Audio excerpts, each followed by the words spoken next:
aqui dessa live com a gente. Tudo bom aí, Cacá? Tudo bem, obrigada pelo convite. Tá? Meu gosto está meio cortado. Deixa eu afastar um pouco. Pronto. Então, olha, primeiramente, né, Cacá, eu gostaria que você tentasse explicar para os nossos seguidores aí o que é endometriose. Tá? Primeiro, né, é uma doença que é tão comum, mas muita gente não sabe, não entende direito o que é, né, e por que é uma doença que, de repente, vamos dizer assim, se tornou tão prevalente.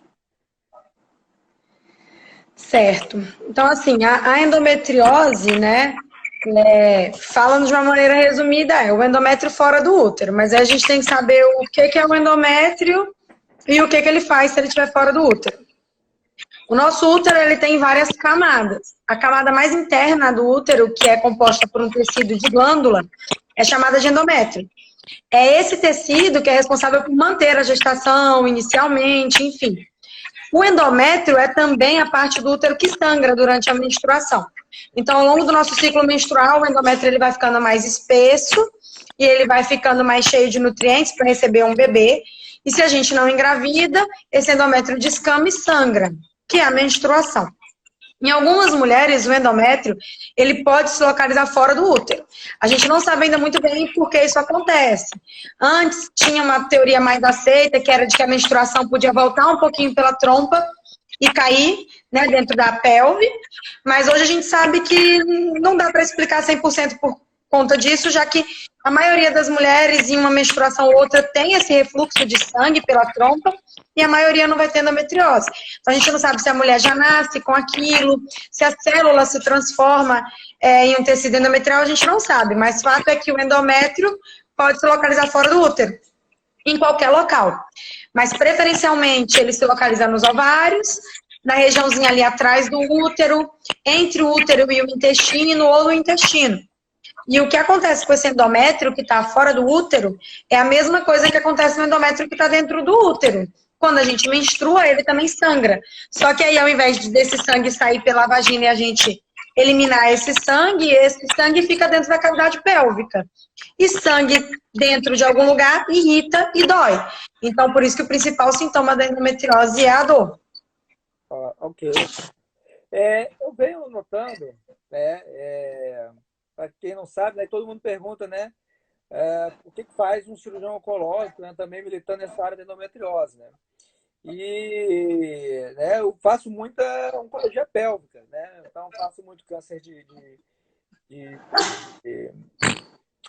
câncer de endométrio, câncer de colo de útero, câncer de ovário, câncer de reto. E, querendo ou não, são cirurgias que na cirurgia de endometriose a gente opera muito também, né, esses órgãos. E, assim, eu venho notando que a prevalência vem aumentando muito, né?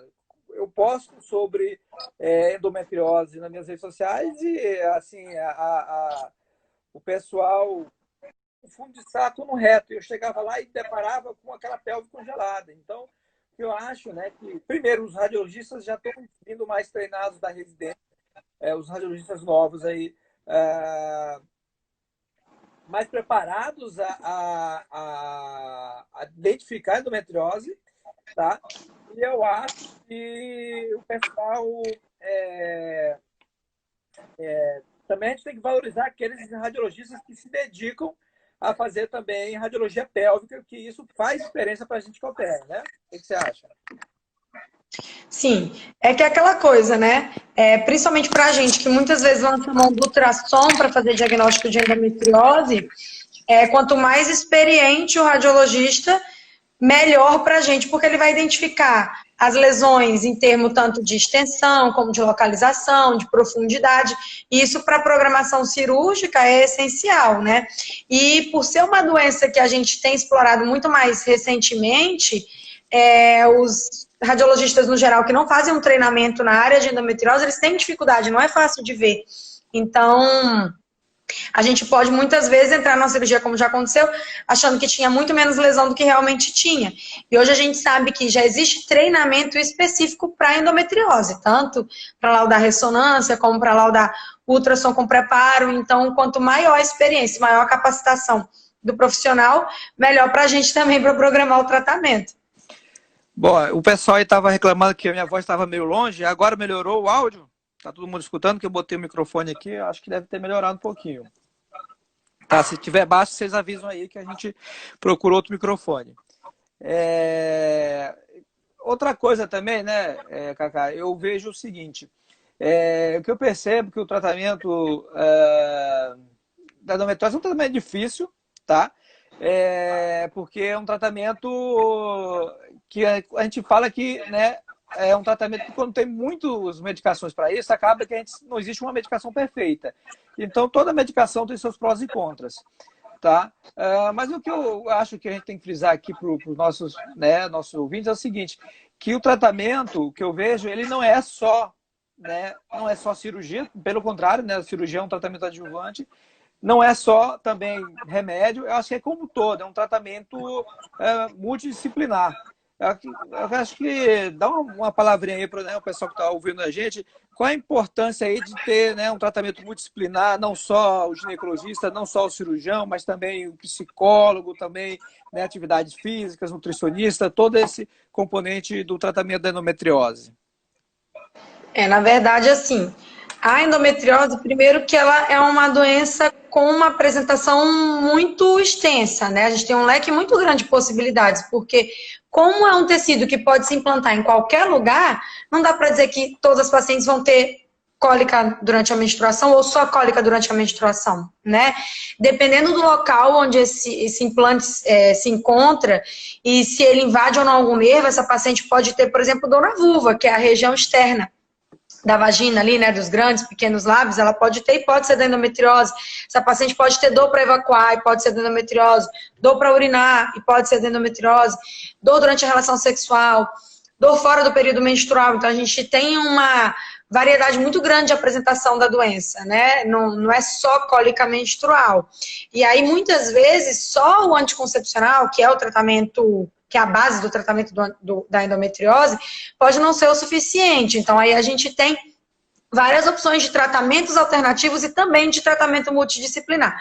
Por que eu digo tratamentos alternativos? Porque a gente sabe que a acupuntura pode ajudar no controle de dor crônica. Então, eu tenho um paciente com adenomiose, né, que é uma prima da endometriose, que não queria usar anticoncepcional, não tinha desejo de ter filhos, e ela controla a dor dela só com acupuntura, que foi o desejo dela de não usar nenhuma medicação. A gente tem aí algumas atividades físicas como a yoga, que também, apesar de não ter nada descrito, mas muitas pacientes referem melhora da dor.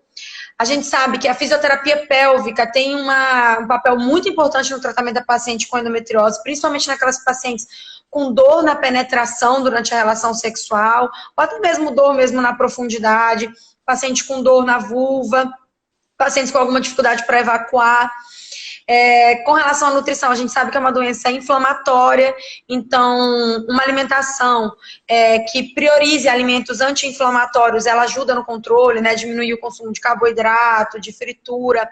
A prática de exercício físico, como aumenta a produção de endorfina, que melhora a sensação de bem-estar, ela melhora no geral as dores crônicas, não só de endometriose, mas quem tem fibromialgia, enfim, artrite, quem tem dores crônicas. E o psicólogo importantíssimo, porque aí a gente tem uma relação onde uma coisa piora a outra. Viver com dor não é fácil. Então, assim, no geral, a paciente que tem endometriose, a maioria dos estudos mostram que no Brasil o diagnóstico de endometriose leva de 7 a 11 anos. Da paciente ter o primeiro sintoma até ter um médico que diagnostique e trate aquela paciente. Então, foram 7 a 11 anos que essa paciente passou sentindo dor, muitas vezes faltando ao trabalho, ou à escola, ou à faculdade, algumas vezes não conseguindo ter relação sexual com o parceiro, faltando eventos da família.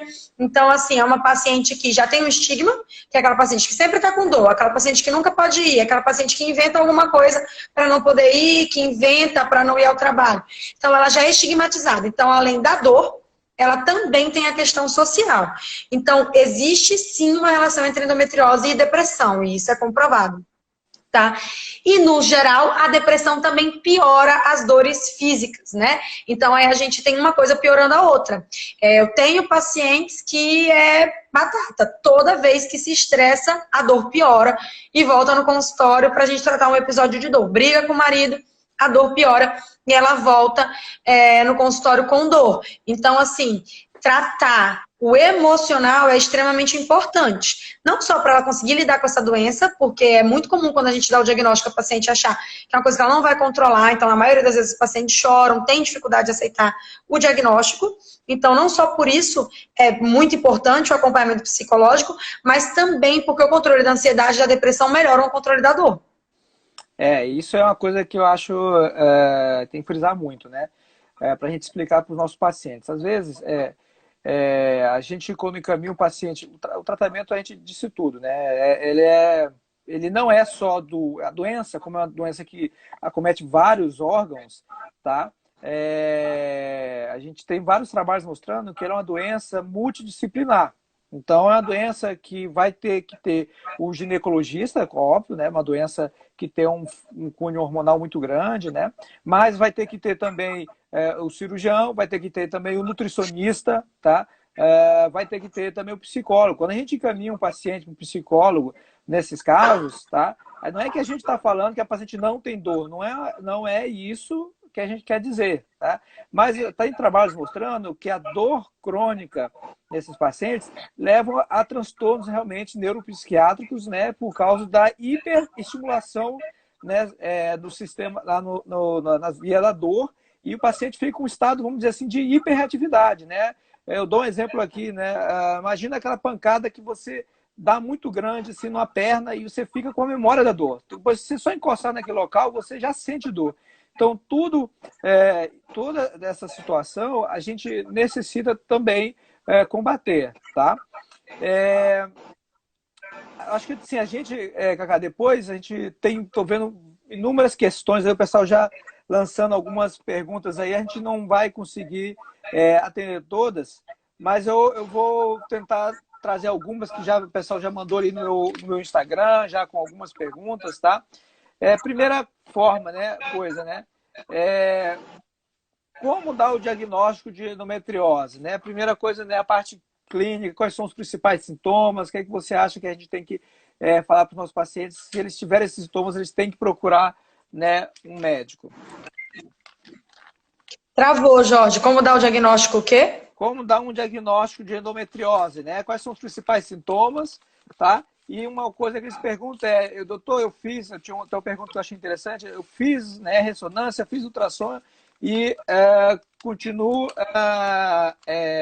não aparecem os focos de endometriose. Eu posso ter endometriose? Tá? É uma pergunta muito interessante essa. Então, assim, quando a gente vai falar de livro, né, do que vem no livro, o diagnóstico de endometriose ele é feito através de uma biópsia. Então, na teoria, você deveria fazer uma cirurgia, tirar um pedacinho ali do implante de endometriose e no resultado da biópsia, que a gente chama, né, do anátomo patológico, viria presença de tecido endometrial, que fecharia o diagnóstico de endometriose. Na prática, ninguém hoje em dia faz mais cirurgia para fazer diagnóstico de endometriose. Isso não é mais indicado. Não se faz a laparoscopia para diagnóstico. O diagnóstico é clínico-radiológico, né? Então, a gente faz uma associação entre a clínica e a imagem. Aquela paciente que vem com uma queixa de dor, que a gente julgue necessário investigar a endometriose, a gente lança a mão de alguns exames, principalmente a ressonância, e o ultrassom transvaginal com preparo retal, que é diferente do ultrassom transvaginal simples. É um ultrassom feito para a pesquisa de endometriose. Isso é importante saber, porque também muitas vezes a paciente chega chateada porque ela fazia ultrassom todo ano, e o ultrassom sempre dava normal, e de repente ela diagnosticou uma endometriose. O ultrassom transvaginal simples, ele vai ver o seu útero, os seus ovários e o colo do útero. A endometriose é uma doença que está fora do útero. Então, ela vai estar ali por trás do útero, na lateral do ovário, no intestino. Então, pode sim acontecer de você ter endometriose, ter feito um ultrassom transvaginal simples e ele não viu.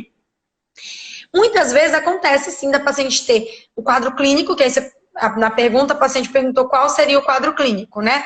O quadro clínico mais comum de endometriose é dor, né? E aí, que dor? Principalmente dor durante a menstruação, ou seja, cólica menstrual, que a característica dessa cólica normalmente é uma cólica que começa depois da primeira menstruação, então assim, a paciente não sentia dor e depois começa a sentir, ou ela vai piorando com o tempo, né? Era uma cólica leve que foi ficando cada vez mais intensa. Dor fora do período menstrual, né? Ou seja, não está menstruada e mesmo assim vem uma cólica, às vezes até incapacitante, né? Sempre falo, cólica intensa não é normal, então paciente que precisa ir para o pronto-socorro, fazer medicação venosa, faltar aula, faltar o trabalho, é uma cólica que precisa ser investigada. Dor durante a relação sexual, seja durante a penetração, ou seja ou dor na profundidade, dor para fazer cocô, né, dor para evacuar, dor para urinar. Então, o quadro principalmente de dor. E a gente também investiga as pacientes com quadro de infertilidade, tá? Porque existem pacientes assintomáticas que a gente só descobre quando a gente vai investigar um quadro de infertilidade, já que a infertilidade é bem associada aí com a endometriose. Com relação ao exame normal, a gente pode ter uma paciente com uma queixa de dor e ter exames normais, né? E aí, significa que ela não tem a endometriose? Não. A endometriose, ela tem algumas classificações. Uma dessas classificações divide a endometriose entre endometriose superficial, endometriose profunda e endometriose ovariana, que é o cisto, né, de endometriose, que é o endometrioma. A endometriose profunda é aquela que a gente consegue ver com mais facilidade nos exames, porque ela vai ter pelo menos 5 milímetros de invasão aí de onde ela está, né? Seja intestino, seja atrás do útero, enfim. As lesões mais superficiais, às vezes elas são tão superficiais que elas não aparecem nos exames, nem no transvaginal com preparo, nem na ressonância. O importante é, se a paciente tem clínica, a gente vai propor um tratamento para essa paciente. Porque é o que eu sempre falo para as minhas pacientes. Você tem dor e os exames estão normais. A gente vai deixar você com dor? Não, a gente vai tratar essa dor. O exame, ele é um complemento para eu saber como eu vou acompanhar essa paciente, do que mais eu preciso lançar a mão, se é um caso cirúrgico ou não, mas não é ele que vai determinar se eu vou tratar ou não a dor da paciente. A dor da paciente vai ser tratada. Mas, uma vez com os exames normais, eu posso também decidir investigar outras causas de dor pélvica que não sejam a endometriose, mas a dor sempre vai ser tratada. Tá ótimo. Uma outra pergunta, né, que me fizeram a falta, né, de menstruação, amenorreia, pode ser, né, sinal de endometriose? Eu acho que não, mas dá uma palhinha aí pra gente. Não, na verdade não. A gente tem que entender que a endometriose não é uma doença de dentro do útero. A endometriose é uma doença que fica fora do útero. Então, assim, a ausência de menstruação não é sinal de endometriose, tá? A endometriose não vai alterar o teu ciclo menstrual. Existe uma prima da endometriose, que é a adenomiose, que é quando esse endométrio entra no músculo do útero, e ele pode, no caso, essa doença pode causar sangramento excessivo durante o período menstrual e sangramento fora da menstruação, tá? Mas não costuma causar, mas não está associada à ausência de menstruação. Tá certo. Uma coisa também que eu percebo, né, é que é muito essa discussão se a endometriose tem cura ou não. A endometriose, né, a gente hoje considera, né, mais como uma doença crônica. Mas pergunto para o pessoal, né, eu acho que é uma coisa que a gente tem que elucidar. O pessoal às vezes deposita na cirurgia, né, uma esperança de que vão ficar sem tomar remédio nunca mais. Porque tem gente que não quer tomar hormônio, porque engorda, porque ganha peso, porque vários motivos, né? Explica, pessoal, a gente quando opera o paciente, esse paciente vai ficar sem tomar hormônio, nunca mais vai tomar hormônio? Então, assim, hoje a gente ouve muito falar em cura de endometriose, inclusive em algumas páginas no Instagram. Fato é, existem pacientes que vão ser operadas e mesmo que elas fiquem sem anticoncepcional, elas nunca mais voltam a ter a doença. Isso pode sim acontecer. Então, uma paciente pode ser operada, ficar sem tratamento e não ter mais a doença. Mas existe uma chance muito grande dessa paciente ter o que a gente chama de recidiva, ou seja, da doença voltar. Então, por essa chance importante dela ter recidiva, vale a pena a gente continuar o tratamento depois da cirurgia, porque se eu for comparar, quem trata, quando eu digo tratar, eu tô falando de anticoncepcional, não necessariamente comprimido, tá? Algum método, na verdade, que bloqueia a menstruação dessa paciente. Então, se eu comparo as pacientes que operam e usam algum tratamento depois da cirurgia, ou as pacientes que operam e não usam, as que não usam vão ter uma taxa de recidiva muito mais alta. E falar em recidiva significa falar em retorno da dor. E se essa paciente eventualmente tem uma dor que não melhora com tratamento clínico e precisa de uma segunda cirurgia, essa segunda cirurgia tende a ser bem mais difícil do que a primeira. Quanto mais cirurgias essa paciente fizer, maior a dificuldade das cirurgias subsequentes, né? Porque mais aderência, enfim, mais fibrose da primeira cirurgia que já foi feita. Então, o ideal é que essa paciente opere e mantenha o tratamento depois da cirurgia. A cirurgia é um tratamento complementar ao tratamento clínico. Perfeito, né? Eu concordo, né, totalmente com isso, né? Eu acho que às vezes, né, a cirurgia ela é muito importante no tratamento da endometriose, tá? E tem alguns pontos que você falou aí que eu acho que você falou uma coisa muito importante. Primeiro, é um tratamento adjuvante, é um tratamento que auxilia, tá? Na verdade, o tratamento principal é o tratamento clínico. A gente tem situações muito claras de quando que a gente vai indicar cirurgia, né? Aquela paciente com a gente diz, com tratamento clínico refratário, né? Então, ou seja, que a gente está tratando a doença e não melhora, os sintomas, principalmente de dor, né? A paciente que tem também, né, lesão de algum órgão, levando a problema na sua função. Exemplo, tá? Quando tem acometimento do ureter, quem não sabe o que é o ureter, é o canalzinho que liga o rim, tá, até a bexiga. Às vezes pode obstruir ali, levar a uma hidronefrose e, com o passar dos anos, levar uma perda da função renal. A gente pode ter estenose do intestino e o paciente ter uma estenose do reto e ter dificuldade de evacuar. E uma outra questão, né, importante, o ovário é uma das principais indicações quando o paciente tem grandes endometriomas, ou seja, grandes cistos de endometriose no ovário. Aí tem questionamentos, qual é o tamanho, né, qual é o número mágico para isso, né, se é 4, se é 5, se é 6 centímetros, se vai de acordo com os guidelines. Mas tem uma pergunta que o pessoal sempre questiona, é quanto à fertilidade, tá? A gente sabe que, né, a questão da endometriose está muito associada à fertilidade e ela por muito tempo foi indicada como uma cirurgia para tratar a fertilidade.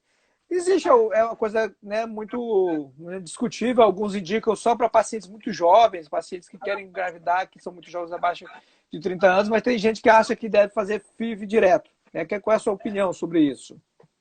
Na verdade, assim, o melhor tratamento para paciente com endometriose e infertilidade é a fertilização in vitro, não é a cirurgia. Então, se a paciente tem condições financeiras, independente se ela é jovem ou não, de fazer uma fertilização in vitro, o ideal para essa paciente é fazer uma fertilização in vitro. Lógico, excluídas outras causas, né? Porque não é porque a paciente tem endometriose e infertilidade que a causa é só a endometriose. Tem que ver se ela menstrua, se ela ovula todo mês, se o espermograma do marido tá normal, porque às vezes a gente fica tão preso na endometriose que esquece outras causas de infertilidade.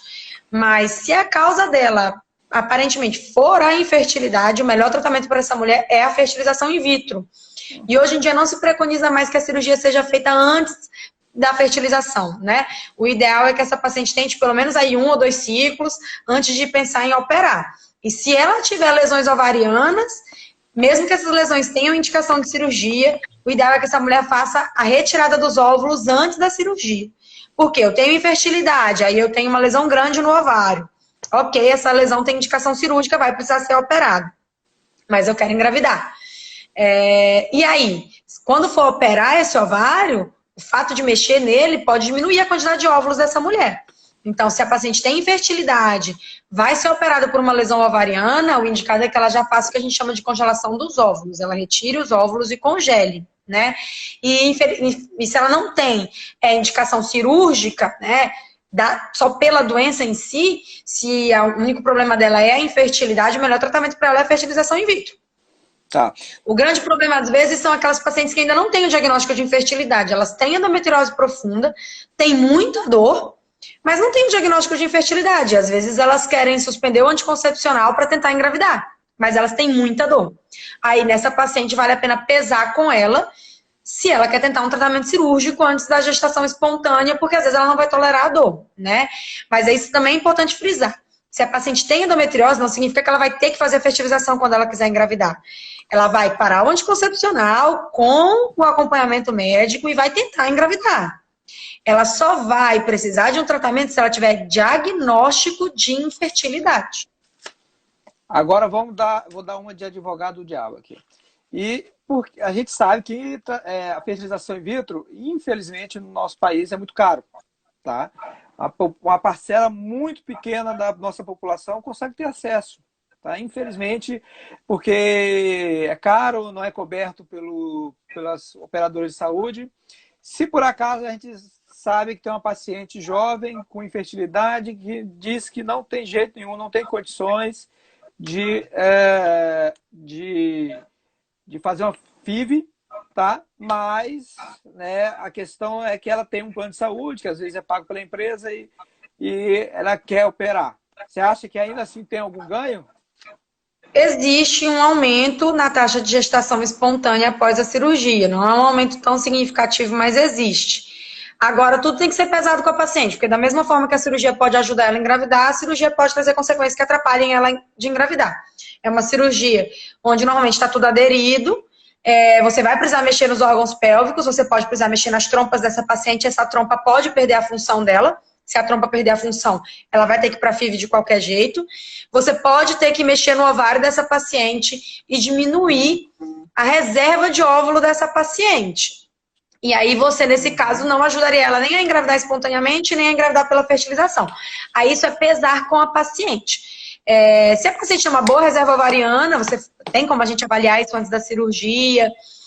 É uma cirurgia que tecnicamente você acha que não vai ter que mexer tanto em ovário, em trompa, ou se essa é a única opção da paciente, é o que eu falo para ela, o máximo que pode acontecer é não dar certo e você ter que voltar a pensar na fertilização, né? Principalmente em pacientes que eu não tenho que mexer no ovário, porque quando tem que mexer no ovário, eu sempre prefiro deixar claro para a paciente que pode haver um prejuízo da função ovariana dessa paciente. Mas é aquela coisa, tudo tem que ser pesado com a paciente colocado na balança. Se ela não tem condições nenhuma de fazer uma fertilização in vitro, a cirurgia pode sim ajudar ela a engravidar.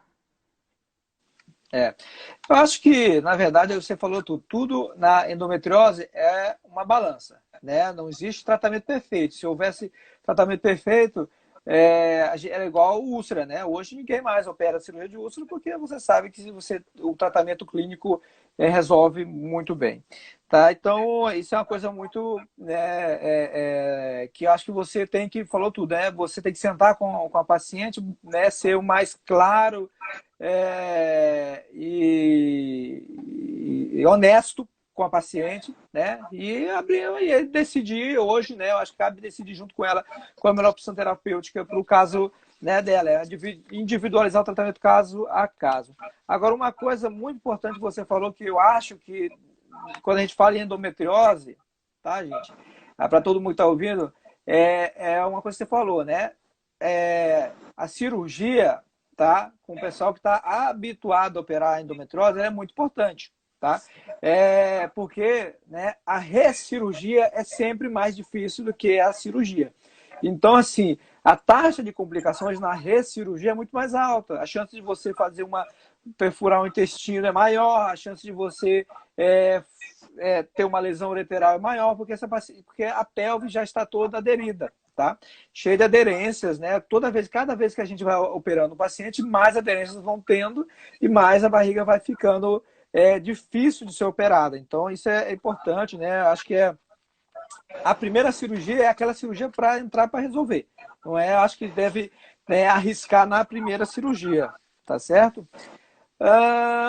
Mais uma perguntinha que me fizeram aqui, tá? Eu acho que isso para a gente é fácil porque nós dois temos formações em oncologia, mas me perguntaram aqui se endometriose está relacionado com câncer, né? Acho que, né, principalmente, deve estar perguntando isso, principalmente com câncer de ovário, né? E aí, Cacá, quer ajudar a responder para o pessoal aí, se tem alguma relação? Então, sim. Hoje em dia, a gente sabe que sim. Existe um tipo de tumor de ovário, que são os tumores endometrióides de ovário, que a origem deles vem dos implantes de endometriose, tá? Só que a gente tem que saber que os tumores de ovário são raríssimos, raros, e que dentro dos tumores de ovário, os tumores endometrióides também não são os mais comuns. Então, assim, existe um acréscimo muito pequeno da chance dessa paciente ter um câncer de ovário, né? E aí é por isso que endometriomas grandes, não só por isso, mas também por isso que endometriomas grandes a gente opera, endometriomas que cresceram muito rápido a gente opera, endometriomas que têm um aspecto atípico, a gente opera, né? Então, qualquer suspeita ali naquele endometrioma é melhor operar, né? Então, tem vários critérios para a gente operar, é por isso que a gente faz segmento dessa paciente, porque sim, existe sim o risco dela ter um tumor endometrióide de ovário.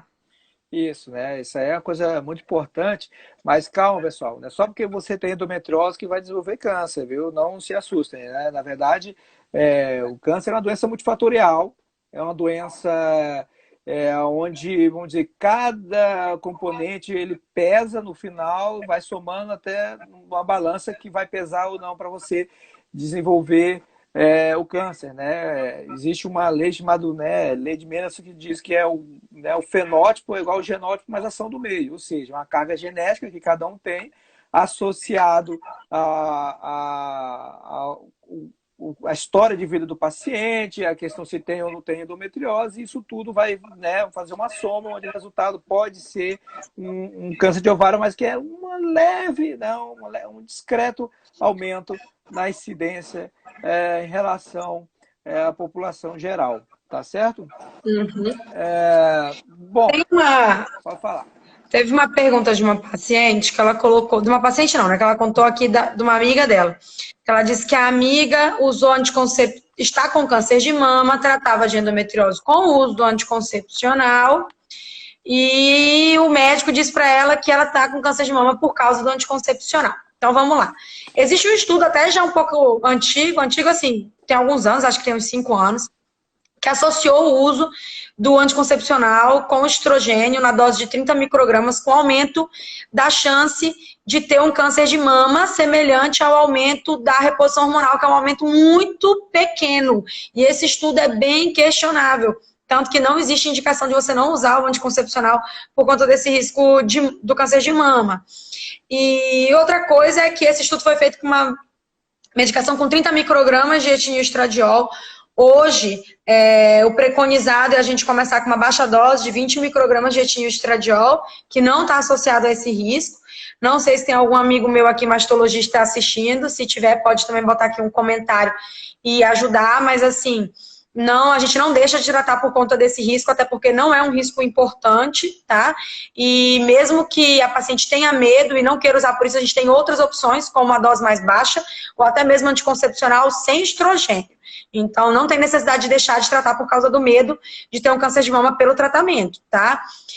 A obesidade e o sobrepeso são associados a um aumento muito mais importante do risco do câncer de mama e às vezes a gente não se preocupa tanto com isso, né?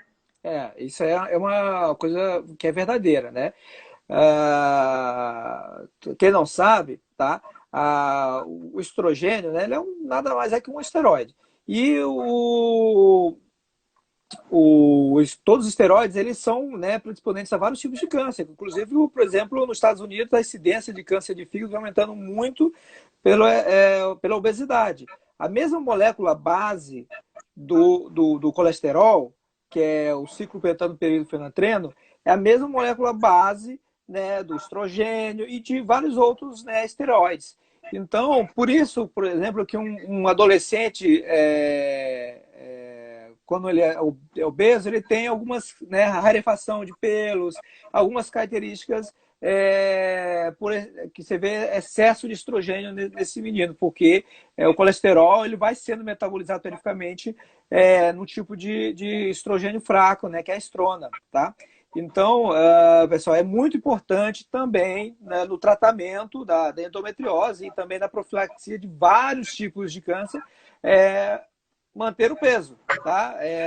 Né, manter o peso, atividade física, porque a gente sabe que a obesidade assim, mantém a gente no estado de hiperestrogenismo constante, tá? E o hiperestrogenismo provoca um processo inflamatório crônico, tá certo, pessoal? Então não fique com medo do anticoncepcional, não vamos abandonar totalmente eles, tá bom? Bom, uma outra coisa, né, que me perguntaram, né, se, né, é necessário obrigatoriamente fazer a esterectomia para toda paciente que tem endometriose, tá? A resposta de cara, né, não, tá? Pelo contrário, né? Na maioria das vezes não é necessário, tá? A gente só faz em situações muito, vamos dizer, pontuais. Tá, Cacá? Você quer comentar alguma coisa? Né? Até que tem trabalhos mostrando que pode aumentar a dor crônica quando você faz a esterectomia nos pacientes que têm, têm endometriose? Primeiro assim, como a gente conversou, né, a endometriose não é uma doença dentro do útero, é uma doença fora do útero. Partindo desse princípio, retirar o útero não vai ajudar no controle da doença. A única coisa que vai ajudar é que essa paciente não vai mais menstruar, ok. Mas, apesar dela não menstruar, né, ela vai continuar ali com o ovário funcionando, então normalmente a gente mantém um bloqueio dessa paciente e apesar dela não menstruar, a gente não precisa tirar o útero para a paciente parar de menstruar, né? A gente já tem alguns estudos mostrando dor crônica em pacientes que fazem esterectomia por outras doenças, mioma, hiperplasia, enfim. Então, hoje a gente já evita um pouco até fazer a esterectomia assim com tanta frequência, porque ela traz alguns prejuízos para a mulher, tá? Funcionais. E falando da endometriose especificamente, a gente não precisa tirar o útero para essa paciente parar de menstruar. A gente tem medicações que vão fazer isso pra gente. Uhum. Fora isso, existe um risco aumentado da paciente ter piora da dor, né? E até dessa paciente precisar ser operada novamente. Quando eu comparo pacientes que eu tirei o útero e pacientes que eu não tirei o útero, a gente tem um protocolo que é muito utilizado, que é da Sociedade Europeia, já um pouquinho antiga, é de 2013, mas lá ele fala sobre a esterectomia, ele traz que existe um risco maior quando eu comparo pacientes que tiraram o útero e as que não tiraram. Naquelas que tiraram, elas têm um risco maior de precisar de uma segunda cirurgia e elas têm um risco maior de piora da dor depois da cirurgia. A esterectomia acaba sendo reservada para aquelas pacientes que a gente já operou e já tentou todos os tratamentos e não melhorou da dor. Então, tipo assim, já fiz tudo que eu podia, já inclusive operei essa paciente, ela não tem mais desejo de engravidar, a gente tenta. Ou para aquela paciente que tem um útero doente, né? Muitos miomas, um útero volumoso, e que aí acaba que eu tenho uma outra indicação Às vezes de tirar esse útero. até a endometriose, a gente já fez tratamento clínico, o paciente está tendo metrorragia, alguma coisa, não é o tratamento de escolha, mas às vezes o paciente tem muita adenomiose, a gente não sabe se a dor vem da adenomiose, enfim, às vezes acaba agregando junto uma esterectomia, mas na maioria das vezes não é o principal, vamos dizer assim, né, o principal ponto do tratamento. Aí eu acho que, Sim. não sei se a gente respondeu, porque tem também uma seguidora nossa, né, a Carlene, que teve um quadro mais ou menos isso, que ela está questionando porque ela já fez 2 cirurgias, inclusive uma delas sendo a esterectomia e persiste com dor. Veja bem, Carlene, né? Na verdade tem que ver, né? E ela disse que está tendo sangramentos também no intestino. Tem que investigar se não tem outros focos, né, de endometriose, né? Mesmo a gente retirando útero, a endometriose pode voltar se você tiver algum tipo de estimulação hormonal, entendeu? E tem que ver também se tem outras causas para dor pélvica, tá? A endometriose não é a única causa de dor pélvica, tá? Nós temos outras inúmeras causas, sendo dor do assoalho pélvico, dor muscular, dores de origem, né, nervosa e até dores de origem do trato gastrointestinal. Às vezes o paciente tem uma síndrome do colo irritável, uma retocolite ulcerativa, que é uma doença inflamatória intestinal, e isso pode estar provocando sintomas pélvicos, tá? Então, assim, endometriose é uma das principais causas, mas nem tudo é endometriose quando a gente fala em dor pélvica, entendeu? E também assim, operou e agora tem que ver o que você está fazendo para tratar depois da cirurgia, né? Existem muitas opções de tratamento de dor pós-cirurgia também, né? Desde o anticoncepcional até alguns antidepressivos que diminuem a sensibilidade dos nervos, até algumas medicações que induzem uma menopausa temporária. Então, assim, a gente tem opções para tratar a dor, mas aí tem que saber que dor você sente para tratar especificamente a dor que você sente, né? Não é uma receita de bolo, tem que ver. Não é porque operou que não precisa mais tratar. Isso aí. Bom, a gente recebeu inúmeros, né, questionamentos, né? Alguns a gente já respondeu, né? Você já falou sobre a adenomiose, né? Perguntaram também.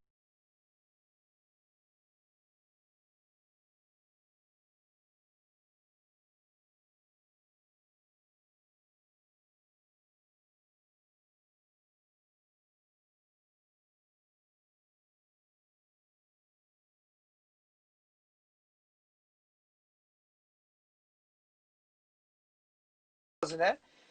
Perguntaram também sobre alimentos, né? Qual a relação de laticínios e gorduras com endometriose. Eu não sei se ficou bem claro, né? Mas é por causa a gordura mantém a gente num estado de hiperestrogenismo, tá? E isso vai levar a uma estimulação também dos focos de endometriose. Bom, Cacá, eu acho que a gente deu uma bela, né, pincelada sobre endometriose hoje, né? Acho que se a gente, né, pode ficar falando aqui muito, né, sobre isso ainda, mas a live nossa tem que terminar com 1 hora com 1 hora, porque, né, é o que o Instagram pede, né? Não é igual live de sertanejo que dura a noite inteira, né? Então, eu queria perguntar para você assim, se tem alguma consideração final, alguma mensagem final que você quer deixar para os nossos ouvintes, né? Para o pessoal que está assistindo aí sobre a endometriose? A principal coisa é procurar um médico, porque muitas vezes a paciente tem medo de ter o diagnóstico e às vezes a gente prefere não saber, né? Porque é como assim, se eu não sei, não existe. E não é bem assim. Existe, você só não está encarando e resolvendo esse problema. Então, se você sente dor, procurar um médico. Dor não é normal. Dor na relação sexual não é normal. Cólica menstrual intensa não é normal. Nem sempre é endometriose, mas não é normal. Ninguém deve viver com dor. E segundo, uma vez que você acompanha com um médico e faz o tratamento, se abrir para outras possibilidades de tratamento, né? Às vezes, quando a gente fala de acupuntura, às vezes, quando a gente fala de fisioterapia, de terapia mesmo, psicoterapia, existe uma resistência muito grande a essas opções de tratamento e eles são aliados importantes no controle da doença, né? Então, se você já trata, se abra para novas possibilidades de tratamento e, ao mesmo tempo, não se feche para o tratamento tradicional, que é o anticoncepcional, que a gente vê hoje em dia que existe também aí uma demonização do anticoncepcional, né? Como se ninguém pudesse tomar porque vai castrar a mulher. Então, assim, se você não tem nenhuma doença, óbvio que é uma escolha da mulher se ela quer usar um anticoncepcional hormonal ou não. Existem métodos não hormonais. Para paciente que tem endometriose, a dor costuma ser infinitamente pior e a limitação funcional que a dor causa do que um ou outro efeito colateral do anticoncepcional. E hoje a gente tem infinitas opções. A gente não tem só o comprimido. Não é só ele que pode ser usado para tratar a endometriose. Então, a gente tem muitas opções de tratamento. Não precisa ter medo do tratamento.